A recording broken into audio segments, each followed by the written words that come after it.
بسم الله الرحمن الرحیم. راځو موږ تاسو د انزرټ مینیو د سپارک لاینز په ګروپ باندې بحث کوو. زه تاسو ته مخکې نه یوه یادونه وکړم چې زموږ ستاسو د درسونه انشاءالله په ترتیب او په سلسلهوال همداسې روان دي. فرضاً هر مینیو هر ګروپ انشاءالله موږ تاسو په ترتیب سره وایو تر اخره پورې، او زموږ هر ویډیو یو ورځ بعد خپل چینل ته اپلوډ کیږي، یعنی یو ورځ بعد زموږ یو ویډیو ته تاسو پورې درسیږي انشاءالله. دا به تر اخره پورې همداسې په ترتیب سره تعقیبوو. راځو سپارک لاینز ته. دا هم د چارټونو یو نوع ده چې په تیره ویډیو کې موږ تاسو په چارټونو باندې بحث وکړو. که چیرې تاسو زموږ هغه ویډیو نه وي لیدلي نو د دې ویډیو په ډسکرپشن کې تاسو ته لینک حتما اچوم. سپارک لاین کې هم موږ کولی شو خپله ډیټا د چارټونو په شکل باندې ښیو. څه رقم؟ فرضاً ما سره دلته د هوا د حالاتو یو شیټ ده، زه غواړم دا د سپارک لاین په شکل باندې وښیم. هغه ستاسو خوښه کتې د لاین په شکل باندې ښیې، کالم په شکل باندې ښیې یا وینلوز شکل باندې ښیې، چې هر رقم ستاسو خوښوي. زه غواړم دا ډیټا چې ما سره کومه ده دا په شکل باندې وښیم، داسې د وینلوز په شکل باندې وښیم. راځو دې باندې کلیک کوو. دې باندې چې کله مونږ کلیک کوو مونږ ته داسې یو وړوکی غوندې بکس خلاصیږي. دې کې څو آپشنې دي؟ 2 آپشنونه دي. یوه چې دا ډیټا رینج ده، یعنې تا ته وایي ته ډیټا مونږ ته وټاکه چې کومه نه ته غواړې سپارک لاین شي کې هغه یا جوړ کې یا یې شي کې کریټ کې. او بل چې دا لوکیشن رینج مونږ ته وایي هغه سیل هغه ساحه مونږ ته وټاکه چې ته غواړې هلته سپارک لاین شي کې کریټ کې. راځو لومړی څه ټاکو ورته؟ ډیټا رینج ټاکو ورته، یعنې زه غواړم چې له دې ډیټا څخه ماته یو دانه سپارک لاین شي هغه جوړ شي یا شي کریټ شي. سمه ده. ورسره تاسو کته راځو لوکیشن رینج کې څه ټاکو ورته؟ هغه لوکیشن ټاکو، یعنی په کوم سیل کې ته غواړې چې دا سپارک لاین ته د شي هغه جوړ شي یا کریټ شي. نو دا پاکو داسې زه ورته وایم چې په دې سیل کې دې ماته شي سپارک لاین هغه جوړ شي یا کریټ شي. نو تاسو راشئ اوکې باندې کلیک کړئ. سمه ده. تاسو وینئ چې دغسې یو سپارک لاین موږ ته شو هغه جوړ شو. دغې چې بیا کوم سور خط ده هغه د څه شي معنا ورکوي؟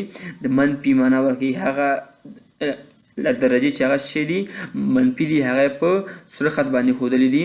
نو موږ ویلو چې دا هم په خپله باندې یو شی د اوس یو د ابجیکټ ده او په خپله ځان سره یو بله هم شی لري، منیو لري چې څه په نوم باندې ده سپارک لاین په نوم باندې ده. دې کې تاسو کولی شئ په دلته چې لومړی اپشن د چې په نوم باندې ده ایډیټ ډیټا، کولی شئ ته ورته شي کې ډیټا کې څه راولي؟ تغیرات راولي. سمه ده. یعنې تا اوس دا ټول ښودلی ده، نه غواړې چې دا ټول وښیې، فقط فرضاً تر دې ځای نه شروع دې ځای پورې ته وښیې که نه. دا 20 او 13 ورسره نه ښیې، لکه د منډې او ټیوزډې ورسره نه ښیې. صحیح ده. یا کولی شئ دلته راسې ټایپ باندې کلیک کړئ. ورمخکې د هغه په شکل باندې وو وینلوز په شکل باندې وو، ته کولی شئ داسې لاین شکل باندې سپارک لاین شی کې ټایپ کې شی کې هغه جوړ کړي او یا یې ورسره کریټ کړي. سمه ده. لاین یا غواړم کالم شکل باندې اوسئ. داسې ګوره څومره زبردست معلومیږي. ګوره هغه نقطې چې هغه لوړې دي داسې ښیي یا ټیټې دي داسې ښیي او منفي نقاط یې په سور خط باندې ښودلي. صحیح ده. او که غواړئ چې د وینلوز شکل باندې اوسي نو هغه غونې اوسي، پخواني غونې اوسي. صحیح ده. بل های پوینټ تر ټولو هغه جګترینه نقطه ته په نښه کړي. نو دا به دې کې ډېر ښه معلوم شي. دې باندې کلیک کوو کالم باندې، بیا راځو های پوینټ ته. که دا انتخاب کړي ګوره تر ټولو نه جګترینه نقطه دا ده فرضاً 20 ده که نه، نو هغه ته انتخاب کړه. یا غواړې لو پوینټ تر ټولو ټیټترینه نقطه انتخاب کړي. ګوره هغه تیار انتخاب ده نیگیټیو پوینټ ده که نه. زه دا بیرته داسې اف کوم، دا م اف کوم. اوس راځو که موږ تاسو چې انتخاب کړو لو پوینټ باندې کلیک کړو نو تاسو وینئ موږ ته دا انتخابوي که نه. منفي 6 تر ټولو نه ټیټترینه نقطه ده، نو هغه موږ ته څه کړه؟ انتخاب کړه. صحیح ده. که نیگیټیو پوینټ باندې کلیک کړو نو بیا هم همدا ده فرضاً منفي 6 ده که نه. سمه ده. زه غواړم دا ټول بیرته بند کم، نه غواړم چې ماته شي کې ټیک مارک کړي. صحیح ده. بل د فرضاً چې د فرست پوینټ ده، یعنې ټول نه لکه د اولترینه نقطه غواړم انتخاب کړي نو دې باندې کلیک کړه تر ټولو که نه. بیا لومړۍ نقطه دا ده. کولی شو دا په دې کې ډېر ښه دې باندې پوه شو. لاین باندې که لاین ټایپ والا موږ واخلو او بیا راسې تاسو څه باندې کلیک کړي فرست پوینټ باندې، نو تاسو وینئ چې موږ ته تر ټولو هغه لکه د اولنۍ نقطه څه کړه انتخاب کړه. زه به دا تاسې یو څه زوم کړم، تاسو ته ښکاري اوس که نه سور رنګ یې ورکړه. یا لاست پوینټ تر ټولو لکه اخرنۍ نقطه موږ تاسو ته انتخابوي. صحیح ده. یا مارکرز کولای شي ته هغه ټولې نقطې چې هره ده 14 3 0 ټول ته موږ دغه څه کوي موږ ته انتخابوي.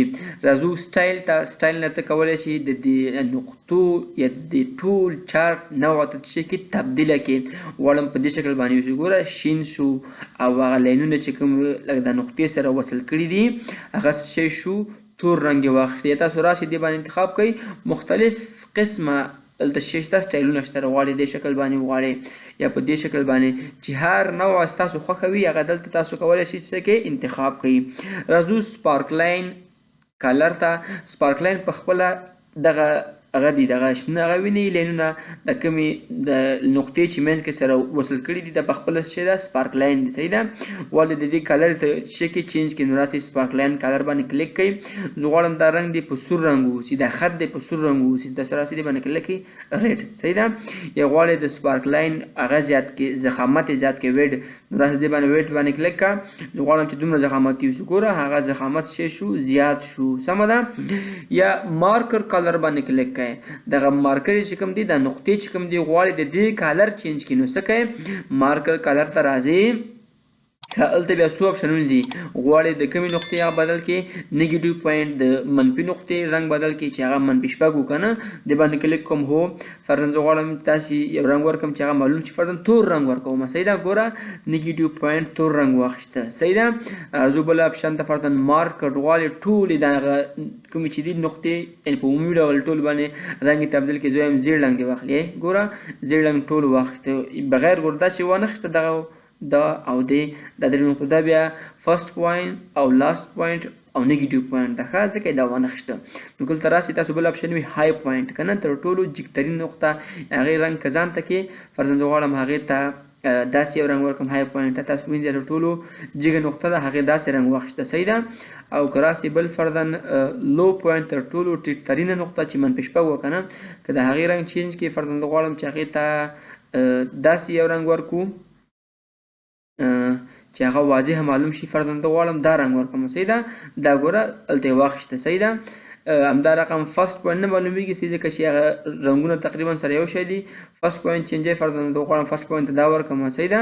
هغه اوس یې هغه یې واخیسته رنګ یې واخیسته. یا لاست پوینټ ته رنګ ورکړئ فرضاً داسې رنګ ورکوم نو داسې رنګ به واخلي. صحیح ده. یعنې هر رقم رنګونه چې ته وغواړې هغه ته څه کوی شي چینج کوی شي. بل فرضاً چې ده هغه د لکه ګروپ او ان ګروپ ده دا کوم وخت فعالیږي. اوس دا ګوره اسم غیر فعال دي. که دلته تاسو راسئ یو بل سپارکلاین چې کوي هغه جوړ کړئ یا یې هلته ځان سره یو بل کریټ کړئ نو دا هغه به حتما څه شي فعاله شي دا ګروپ او ان ګروپ. زه غواړم دې ځای کې یو بل سپارکلاین کریټ کړم. راځو څه شي ته انزرټ مینیو ته او دې باندې کلیک کوم. فرضاً وینلوز باندې کلیک کوم. سمه ده. دا چې بل دې خوا هلته راوړم غواړم چې دې نه یو بل سپارکلاین هغه جوړ کړم او لوکیشن چې دلته راځم لوکیشن رینج ته نو هغه لپاره دا دی اول دا لومړی تاسو پاک کړئ دې ځای نه داسې. صحیح ده.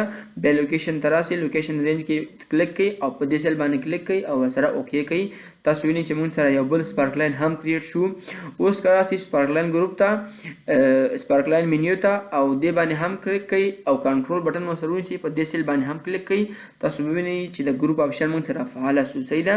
ګروپ باندې کلیک کړئ داسې نو اوس دا ټول یو سپارکلاین شو یا یو ګروپ شو. ګوره که تاسو په دې یو باندې کلیک کړئ یا دواړه انتخابېږي. صحیح ده. که غواړئ آن ګروپ یې کا بیرته آن ګروپ کیږي. صحیح ده. سمه ده که نه. که بیا سپارکلاین ته راسئ نو بیا که غواړئ ګروپ آن ګروپ هر رقم اپشنونه تاسو راسته ده. صحیح ده. یعنې دې کې مختلف قسمه لکه اپشنونه شته ده.